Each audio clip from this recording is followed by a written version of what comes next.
अस्सलाम वालेकुम। कैसे हैं आप सब? उम्मीद करती हूँ खैरियत से होंगे, नॉवल को एंजॉय कर रहे होंगे। नए आने वाले व्यूअर से गुजारिश करूंगी चैनल को सब्सक्राइब करें और बेल आइकन को प्रेस करें ताकि नई आने वाली हर वीडियो की अपडेट आपको मिलती रही। आइए चलते हैं अपने नॉवल की तरफ। Here we go. सुल्तान ने जैसे ही कमरे में कदम रखा तो पूरा कमरा रोशन था।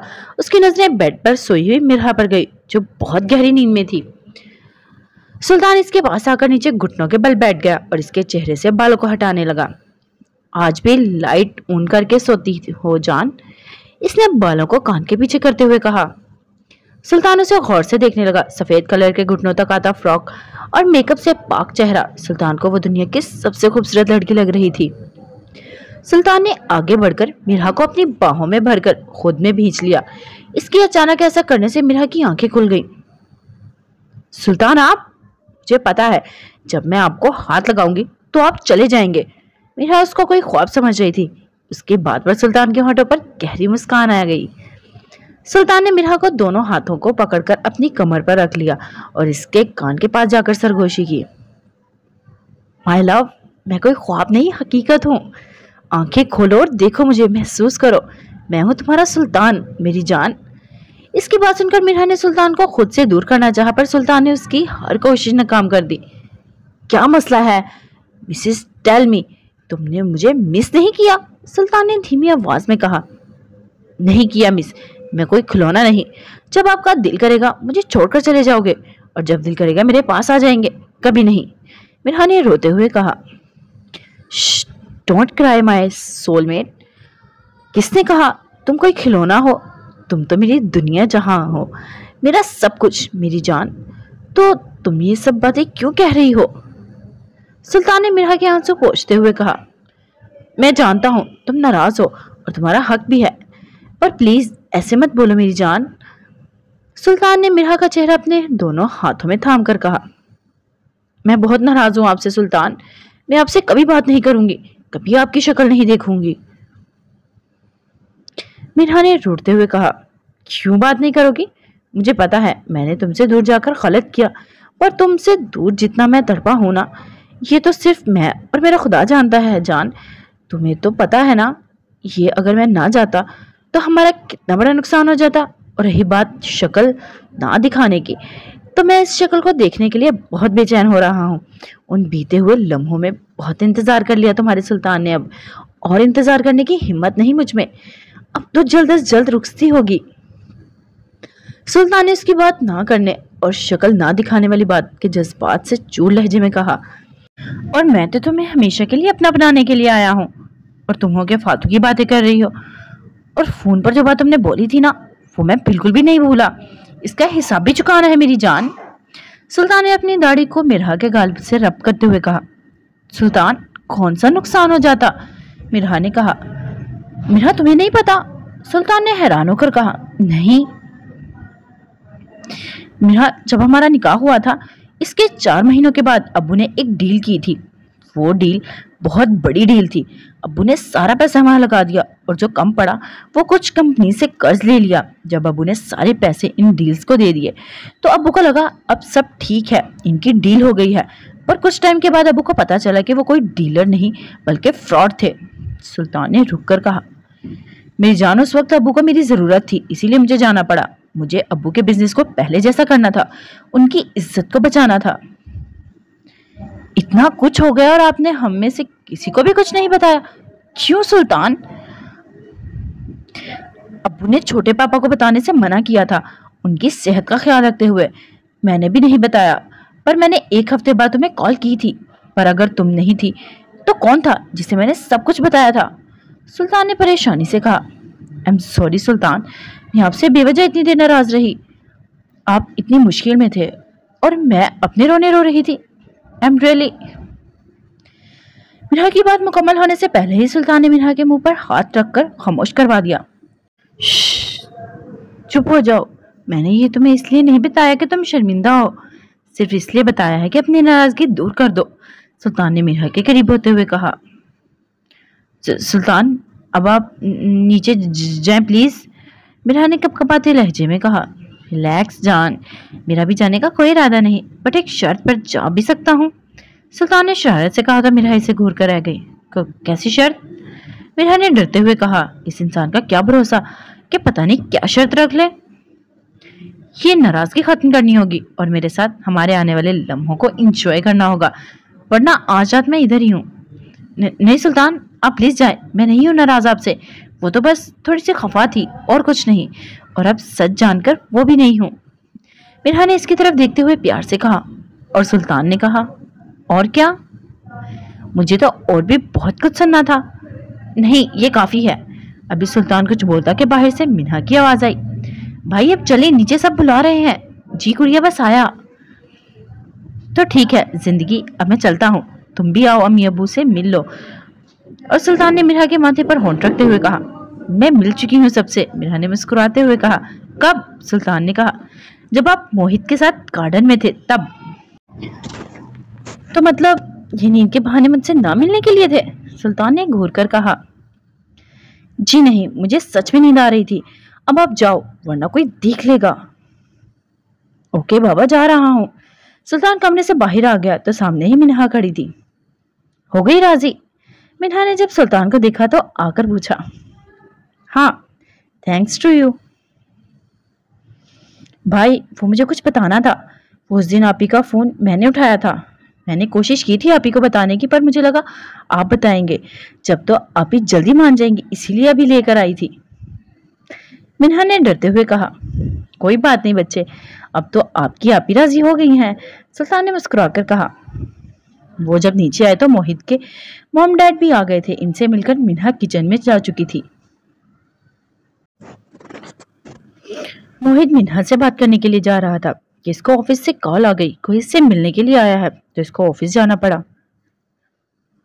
इरहा, महक, मिरहा मिन्हा के साथ किचन में खाने की तैयारी कर रही थी। अब लॉन्च में घर के सारे बड़े और सुल्तान मौजूद थे। देखो शम्स, हम आज ही आए हैं और मैं आज ही ये बात कर रहा हूँ, पर यह जिम्मेदारी हम जितनी जल्दी पूरी कर ले तो बेहतर है। अहमद रियाज ने शम्स रियाज से कहा। मैं समझा नहीं भाई साहब, मैं बच्चों की शादी की बात कर रहा हूँ। अगर आप सबको कोई इतराज ना हो तो हमें क्या इतराज हो सकता है? आप बड़े हैं, आप जो फैसला करेंगे वो वैसे ही होगा। असलान की भी शादी की डेट मांगी थी, तो हमने कहा था कि आपके आने के बाद ही कोई डेट फिक्स करेंगे। शम्स रियाज मुस्कुराकर बोले। तो फिर कल से तैयारियां शुरू करते हैं, अरसलान खान ने कहा। ज्यादा तैयारियां करने की जरूरत नहीं, सुल्तान ने सबकी तरफ से देखकर कहा। क्यों बेटा? क्योंकि हमारा निकाह तो वैसे भी हो चुका है और हम सिर्फ सुन्नत के हिसाब से वलीमा करेंगे, और जो शादी के फंक्शन पर पैसे खर्च होंगे, उन पैसों से जो गरीब लड़कियां जहेज ना होने की वजह से अपने माँ बाप के घर बैठी हैं, उनकी शादी करवा देंगे। ये तो बहुत अच्छा सोचा आपने बेटा। सबको सुल्तान का फैसला पसंद आया। तो 4 दिन बाद जुम्मा है, परसों मेहंदी और अगले दिन रुखसती, और जुम्मे को वलीमा रख लेते हैं। अहमद रियाज बोले। जैसा आपको बेहतर लगे, सबने हामी भरी। तो कल से तैयारियां शुरू करते हैं, संदर बेगम बोली। मोहित जब ऑफिस आया तो अपने दोस्त को इतने वक्त के बाद देखकर हैरान हुआ। तो इतने टाइम बाद कहाँ चला गया था यार? मोहित ने इसे गले मिलते हुए कहा। यार जस्ट चल, मैं इधर ही था। पर क्या उमर? जवाब ना मिलने पर मोहित ने अपना सवाल दोहराया। यार दिल मर गया था मेरा इसके जाने के बाद, तो वैसे भी सब कुछ खत्म हो गया था। उमर ने सामने चेयर रखी पर बैठते हुए कहा। वो वापस आई है, यकीनन पता होगा। हाँ पता है, इसीलिए अब मैंने सोच लिया है। क्या सोच लिया है? मोहित ने घूर कर पूछा। यही कि अब हर हाल में उसको अपना बनाना है, चाहे कुछ भी हो जाए, उमर ने सोचते हुए कहा। इसकी बातों से मोहित समझ गया था उमर फयाज ने क्या सोचा है। देख उमर, इसकी फैमिली से बात करते हैं ना, तो उनके घर शादी का प्रपोजल भेज ना। मेरे यार, जो तू सोच रहा है वैसा अगर तूने किया तो वह पहले से तुझसे डरती है और फिर तो नफरत करेगी तुझसे। उसके घर वाले मान जाएंगे ना? मोहित की बातें सुनते उमर ने कहा। बिल्कुल मान जाएंगे, हम बात करेंगे ना। अगर नहीं माने तो फिर मैंने उसे किडनैप कर लेना है। नहीं मान जाएंगे, अब चिल, डिनर करते हैं, मुझे बहुत भूख लगी है, मोहित ने कहा। ओके चल, उमर ने खड़े होकर कहा।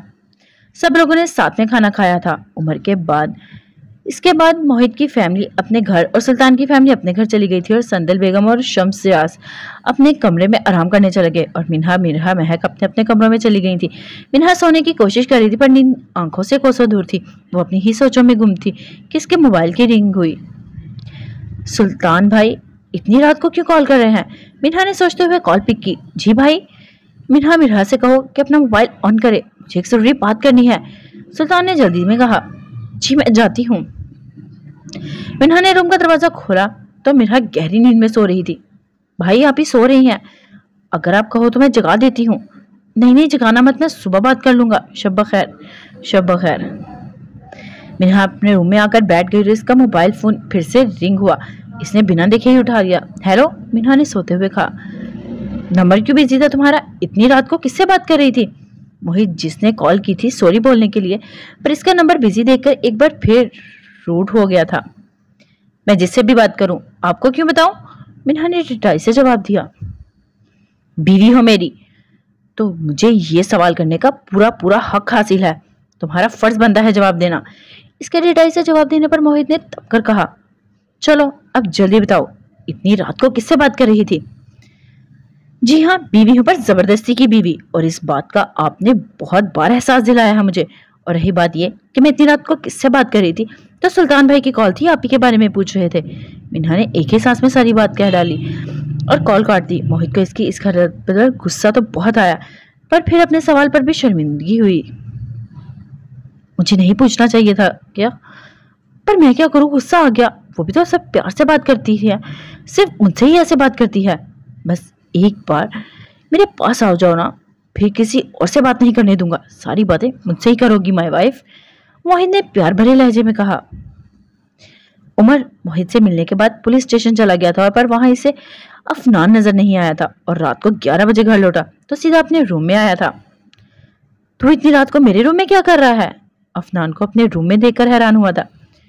कहा तो था, पता है मैं कितना परेशान हो गया था, अफनान ने परेशान होते हुए कहा। तू क्या मेरी बीवी है जो इतना परेशान हो गया है कि मेरे लिए? मोहित ने अपनी हंसी कंट्रोल करते हुए कहा। नहीं, मैं तेरा दोस्त हूँ इसीलिए परेशान हो गया था, और जैसी तेरी हरकतें हैं ना, उससे साफ जाहिर है कि तू इस बेचारी को कितना सताने वाला है। बिल्कुल भी नहीं, मैं तो इसका बहुत ख्याल रखूंगा।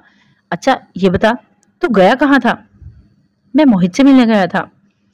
क्या तू मोहित अरसलान खान से मिलने गया था? पर क्यों? उमर ने सामने आते हुए पूछा। मैंने सोचा अपने यार को भी अपना दीदार करवाऊं, उमर ने आंख मारते हुए कहा। तू ना पूरा पागल है, बताकर नहीं जा सकता था? मैं क्या छोटा बच्चा हूं जहां भी जाऊं बताकर जाऊं, उमर ने चिढ़कर कहा। तू अफनान कोई और बात करता कि उसका मोबाइल बजने लगा। हेलो, हाँ मैं बस आ रहा हूँ, मुझे काम पुलिस स्टेशन में एक काम है, मैं जा रहा हूँ, अफनान ने जाते हुए कहा। अफनान के जाने के बाद उमर ने अपनी अलमारी से एक तस्वीर निकालकर इससे बातें करने लगा। तुम आज मेरे मुल्क में हो, मेरे शहर में, फिर भी मैं तुमसे मिल नहीं सकता, तुम्हें देख नहीं सकता, तुम्हें देखे बिना, तुम्हारी आवाज सुने बिना मैं कैसे रह रहा हूँ ये तो मुझे और मेरे अल्लाह को पता है, उमर ने तस्वीर पर हाथ रखकर कहा। और तुम्हें तो पता भी कहीं नहीं होगा कि कोई तुम्हारे लिए तड़प रहा है, पल पल मर रहा है, पर मैं तुम्हें जल्दी अपने पास ले आऊंगा अपना बनाकर, फिर तुम मुझसे कभी दूर नहीं जा पाओगी, हमेशा मेरे पास रहोगी। मुझे पता है तुम मुझे भूल गई होगी, क्योंकि तुम्हारी नज़र में तो मैं सिर्फ तुम्हें परेशान ही करता था, पर मेरी नज़र में वो मेरा इश्क था जिस पर मेरा कोई इख्तियार नहीं रहता, ना तब और ना ही अब। उमर इसकी तस्वीर को अपने सीने से लगाए सो गया। अगली सुबह अहमद रियाज की फैमिली शम्स रियाज के पोर्शन में मौजूद थी और घर के बड़े आपस में बैठे शादियों की तैयारियों के बारे में डिस्कशन कर रहे थे। मिन्हा और इरहा मिन्हा के रूम में बैठी हुई थी। इरहा अपनी की हुई शॉपिंग दिखा रही थी। मिन्हा भी कि सारे ड्रेसेस कैसे हैं? इरहा ने मिन्हा से कहा। बहुत प्यारे हैं, मिन्हा ने दिल से कहा। आपी महक कब तक आएगी? इरहा ने बेताबी से पूछा। इरहा क्या हुआ है? महक को 1 घंटा नहीं हुआ स्कूल गए हुए और तुम अभी से इसका इंतजार कर रही हो? मिन्हा ने हंसते हुए कहा। वो अभी मैंने महक को कुछ देना था, मैं उसके लिए लाई थी। मैं तो सुबह उसके लिए जल्दी जाग गई थी, पर वो हमारे आने से पहले ही चली गई। आ जाएगी जल्दी, मिन्हा ने उसकी रोनी सूरत देखकर कहा। सुल्तान जब से मिर्हा के घर से आया था तब से वो किचन में मिर्हा के लिए खाना बना रहा था। जो अब बन गया था। खाना लेकर वो सीधा मिरहा के रूम की तरफ आया था।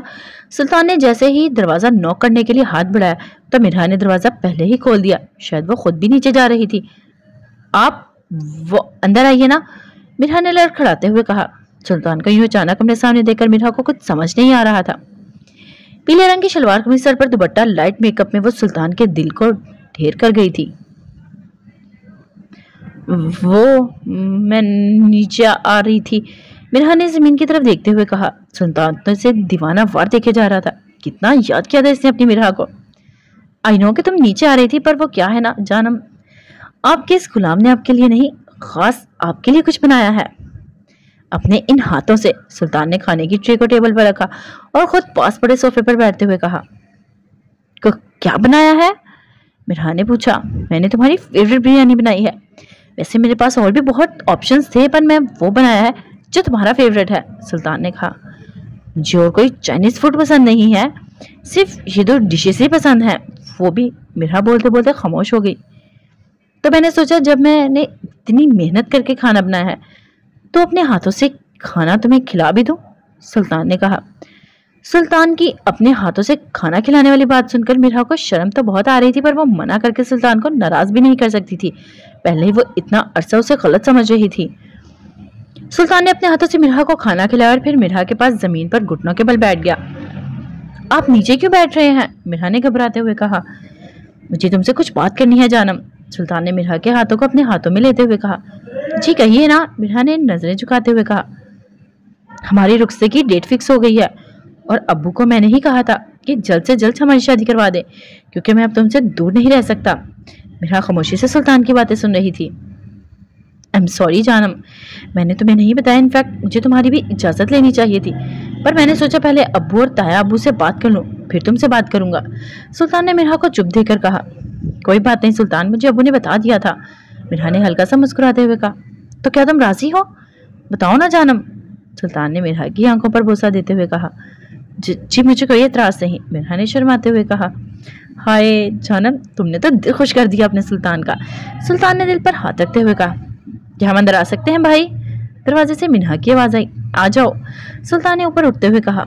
वो क्या है ना, हम आपको डिस्टर्ब करना नहीं चाहते थे, पर मिरहा कहने पर मिरहा ने इसे घूर कर देखा। अच्छा तो जब कर ही लिया तो बात भी बताओ, सुल्तान ने मिरहा को मुखातिब करते हुए कहा।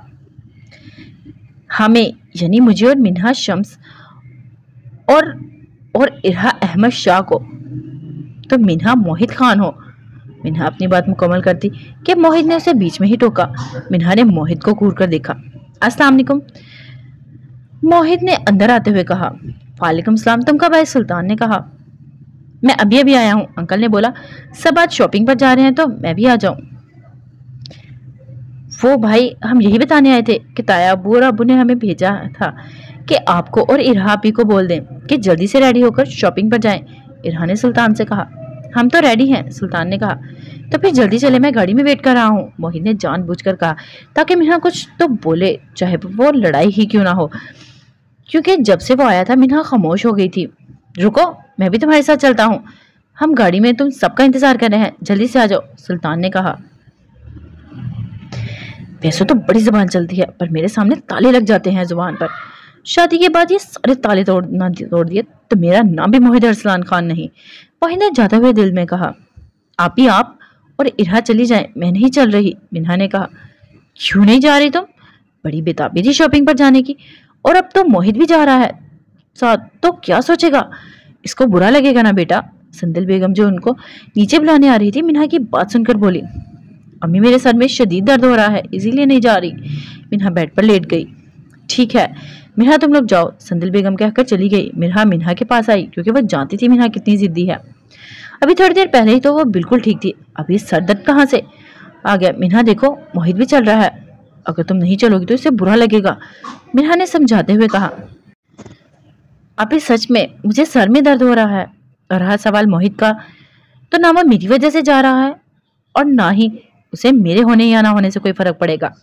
मिनहा की बातें सुनकर मिनहा भी जाने लगी, क्योंकि वो जो गलत फहमी उसके जहन में मोहित के लिए पैदा हुई थी उनको मोहित के सिवा कोई दूर नहीं कर सकता था। मिनहा को बस एक ही बात की फिक्र थी कि मोहित को क्या बताएगी, मोहित कहाँ चला गया, मोहित को ना पाकर मिन्हा ने पूछा। मोहित भाई को एक अर्जेंट कॉल आ गई थी इसलिए उन्हें जाना पड़ा।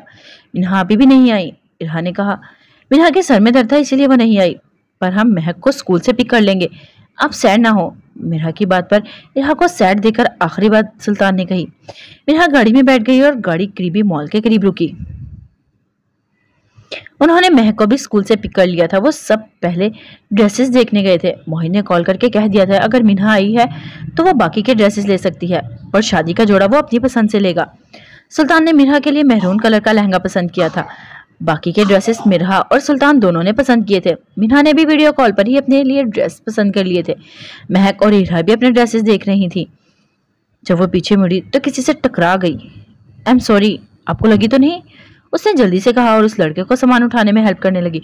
दूर से ही कोई इसे बहुत गुस्से से देख रहा था। क्यों बात की तुमने किसी से? बहुत बड़ी गलती कर दी मेरी जान, किसी और से बात करके। अब इसकी सजा तो मिलेगी तुम्हें।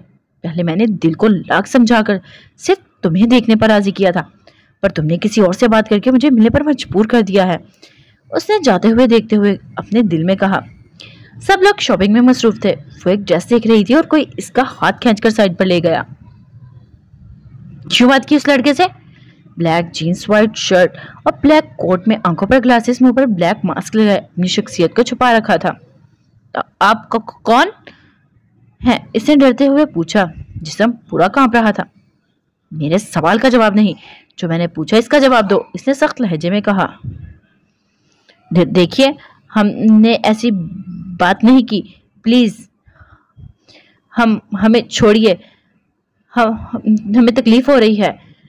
डर और तकलीफ के बायस उसकी आवाज भी नहीं निकल रही थी। तब उसका ध्यान उसके बाजू पर अपनी मजबूत गिरफ्त पर गया तो जैसे वो होश में आ गया। आई एम सॉरी जान, वो गुस्से में मुझे पता नहीं चला। आई एम सॉरी, अपनी गिरफ्त को ढीला कर दिया और छोड़ा, अभी भी नहीं था। आई एम सो सॉरी मेरी जान, मैं तुम्हें कभी तकलीफ देने के बारे में सोच भी नहीं सकता, पर तुम्हें किसी और से बात करते देखकर बहुत गुस्सा आ गया था। आई एम रियली सॉरी जान। उसकी आंखों में आंसू देखकर तड़प कर बोला। जब उसकी गिरफ्त ढीली देखकर इरहा अपना आप छुड़वा कर भाग गई। शिट, मैंने उसे तकलीफ देने के बारे में सोचा भी कैसे? उसने दीवार पे मुक्का मारते हुए कहा। वो सबको ढूंढ रही थी पर उसे कोई दिख नहीं रहा था। अचानक उसकी नजर सामने खड़े सुल्तान पर गई और वो भागते हुए इसके पास आ गई। इरहा के चेहरे का रंग पीला पड़ गया था। भाई प्लीज अब घर चलें, इरहा ने सुल्तान का हाथ पकड़ते हुए कहा। दिल में अभी भी डर था, जैसे वो फिर से सामने आ जाएगा। बेटा क्या हुआ, आप इतने डरे हुए क्यों हो? सुल्तान ने इरहा को नरमी से कहा। कुछ नहीं, वो मैं थक गई हूँ, जल्दी से घर चलें, इरहा ने कहा, क्योंकि वो सुल्तान को ये बात नहीं बता सकती थी। अच्छा तो ये बात है, मेरी गुड़िया थक गई है, हम अभी घर चलते हैं। सुल्तान ने जेब से मोबाइल निकालकर कुछ टाइप किया और मोबाइल वापस जेब में रख दिया। मैंने मेहरा को मैसेज कर दिया है, वो आ जाए तो हम चलते हैं। सुल्तान ने इरहा को चेयर पर बिठाया। मुझे पता है आपको भीड़ से डर लगता है, पर जब तक मैं हूं ना आपके साथ, आपको किसी से भी डरने की जरूरत नहीं। इरहा का डर अब कुछ हद तक कम हुआ था सुल्तान की बातें सुनकर। वैसे भी जब भाई साथ होता है तो बहनों को किसी का डर नहीं होता। भाई का होना ही बहनों का तहफ्फुज़ का एहसास दिलाता है। भाई you are the best brother in the world, Irha ने कहा। चले, मिरहा और महक ने आते हुए कहा। लेट्स गो, सुल्तान ने कहा। क्यों करती हो मेरे साथ ऐसे? क्या तुम्हें मेरी मोहब्बत नजर नहीं आती मिन्हा? क्यों? मोहित ने ड्रेसिंग टेबल से सारी चीजें फेंकते हुए कहा। मोहित जब मिन्हा और मिरहा को बुलाने जा रहा था तब उसने मिन्हा की बातें सुन ली थी, इसी वजह से काम का बहाना बनाकर वापिस आ गया था। तब से अपने रूम में बंद अपने रूम की सारी चीजें फेंक दी थी। सारा कमरा बिखर गया था। मैंने जितना तुम्हें अपनी मोहब्बत का एहसास दिलाया, तुमने मुझे इतना ही नजरअंदाज किया है मिन्हा, पर अब तुम्हें भी एहसास होना लाजमी है। जिस इंसान से आपको बेपनाह मोहब्बत हो, उसका नजरअंदाज करना कितनी तकलीफ देता है। मोहित ने सोफे को लात मारते हुए कहा। अब तुम अपने शोहर का वो रूप देखोगी जो तुम्हें दिखाना नहीं चाहता था, क्योंकि मैं नहीं चाहता जो तकलीफ तुम मुझे नजरअंदाज करके देती हो वो मेरी वजह से तुम्हें भी हो, पर ऐसे तो कभी एहसास ना हो कि मोहित ने आंखें बंद करते हुए कहा। थोड़े से रूड मोहित अरसलान को भी झेलो शादी तक। मुझे यकीन है इससे तुम्हारी अकल टिकाने आ जाएगी, फिर सारे सवाब लूंगा तुमसे वाइफी। इनको वापस आते शाम हो चुकी थी। इरहा रास्ते में भी खामोश और खोई हुई थी। गाड़ी जब घर के बाहर रुकी तो वह जल्दी से उतरकर अपने पोर्शन में चली गई और अपने रूम में आकर अंदर से लॉक कर लिया। कहीं वो तो नहीं? अल्लाह, मुझे पाकिस्तान वापस नहीं आना चाहिए था। मैं क्यों आ गई? नहीं नहीं, ये वो नहीं हो सकता। पर अगर वो हुआ तो फिर से मेरे नहीं नहीं, वो नहीं होगा। इरहा ने इधर उधर चक्कर काटते हुए कहा कि उसका ध्यान दरवाजे पर होते नॉक पर गया। कौन? इरहा ने पूछा। मैडम जी, आपको खाने की टेबल पर सब बुला रहे हैं, मुलाजमा ने कहा। ठीक है, मैं आती हूँ। भूख तो इसको बिल्कुल भी नहीं थी, पर नीचे ना जाकर सबको परेशान नहीं करना चाहती थी। सब खाना खाकर जा चुके थे। टेबल पर सिर्फ सुल्तान और इरहा मौजूद थे। सुल्तान इरहा की खामोशी नोट कर चुका था। इरहा, एक जोक सुनाओ, सुल्तान ने जूस का गिलास नीचे रखते हुए कहा। इरहा ने हाँ में गर्दन हिलाई। तो न एक आदमी एक बैंक पर सिक्योरिटी गार्ड की जॉब के लिए गया था। तो इससे पूछा गया सवाल, एक को आपको इंग्लिश आती है? तो उस आदमी ने कहा, डाकू इंग्लैंड से आएंगे क्या? जोक सुनकर इरहा थोड़ा मुस्कुराई। अच्छा, एक और। एक मालिक ने अपने नौकर से कहा कि तुमने मछली धोकर क्यों नहीं पकाई? तो नौकर ने कहा, धोने का क्या फायदा, वो तो हमेशा पानी में ही रहती है। सुल्तान ने इरहा की तरफ देखा जो हंस रही थी। हमेशा ऐसे ही हंसती रहा करो, उदास बिल्कुल भी अच्छी नहीं लगती। सुल्तान ने प्यार से कहा। आप मुझे उदास रहने कहाँ देते हैं? इरहा ने भी लाड से कहा। सुल्तान ने मुस्कुराकर इसे देखा। शहर पर रात की तारीखी थी। वो अपने घर में मौजूद जिम में ट्रेडमिल पर तेज तेज दौड़ रहा था। वो जब भी गुस्से में होता तो जिम करता था। वाइट ट्राउजर और शर्ट में, लेफ्ट हाथ पर पट्टी बंधी हुई थी। सर पर वो बड़े साहब ने आपको स्टडी रूम में बुलाया है, मुलाजिम ने आकर बताकर चला गया। वो जो ट्रेडमिल पर भाग रहा था, ट्रेडमिल बंद करके वापिस हरे टॉवल से पसीना साफ करते स्टडी रूम की तरफ आया और दरवाजे पर खड़ा हो गया। कम इन, अंदर औबदार से आवाज आई। क्यों बुलाया है आपने मुझे? इसने कहा। क्यों नहीं बुला सकता तुम्हें? सामने मौजूद इंसान ने कहा। नहीं, आप मुझे नहीं बुला सकते, इसने डिटाई से कहा। अच्छा, और वो क्यों? सामने मौजूद हस्ती भी उसका बाप था, जिससे पिछले 5 सालों से उमर ने कभी बात नहीं की थी, क्योंकि वो इन्हें अपना गुनहगार समझता आया था। क्योंकि ये हक आप खो चुके हैं। मैं तुम्हारा बाप हूं उमर, मैं तुमसे। बाप? सीरियसली? बाप कहते हैं आप खुद को मेरा? बाप कहते किसे हैं? वो इंसान जो अपनी औलाद की हर खुशी, उनकी खुशियों पर अपना आप भी लुटा दे। और आप मेरे वो बाप हैं जिन्होंने मेरी मोहब्बत से दूर रखने में सबसे बड़ा किरदार अदा किया है, जिसे मुझे अपनी मोहब्बत से दूर रखने के लिए 5 साल मेरे सामने एक बेबुनियाद शर्त रखी। उमर भी आज सारे लिहाज भूल गया था। वो अपने बाप से बात कर रहा है और फिर ऐसा भी चाहते थे उमर अपनी भड़ास निकाल ले। मैंने वो सब तुम्हारी भलाई के लिए किया था। कौन सी भलाई, कैसी भलाई? आप जानते ना कि मैं उससे कितनी मोहब्बत करता हूँ, उसके बिना रह नहीं सकता। मैंने तो आपको इसलिए बताया था कि आप उसके घर वालों से बात करें, पर आपने उल्टा मेरे सामने ही शर्त रख दी। मैं उन लोगों से तुम्हारे रिश्ते की बात करता। तुम करते क्या थे? उस वक्त फयाज साहब ने उमर पर नजरें जमाते हुए कहा। तो क्या पैसों की कमी थी हमारे पास? मैं दुनिया भर की खुशियां देता, उसे हमेशा खुश रखता उसको। पैसों की तो नहीं, पर तुम जॉबलेस थे। तुम मेरे नाम से जाने जाते थे। तुम्हारी अपनी कोई पहचान नहीं थी। भले ही मेरी कोई बेटी नहीं है, पर मैं ये जानता हूँ कोई भी बाप अपनी बेटी की शादी ऐसे इंसान से तो नहीं करेगा जिसकी सोसाइटी में अपनी पहचान ही ना हो। तो अब तो मेरी पहचान भी है और इज्जत भी है, तो ना आपको कोई मसला है और ना ही होना चाहिए, और ना ही उसके बाप को। तो आप रिश्ता लेकर जाएंगे अब? उमर ये कहते बाहर चला गया और फयाज साहब बस उसको जाता हुआ देखते रह गए। आज के एपिसोड के लिए इतना। फिर मिलता है नेक्स्ट एपिसोड में। अपना ख्याल रखिएगा। फी अमानिल्लाह।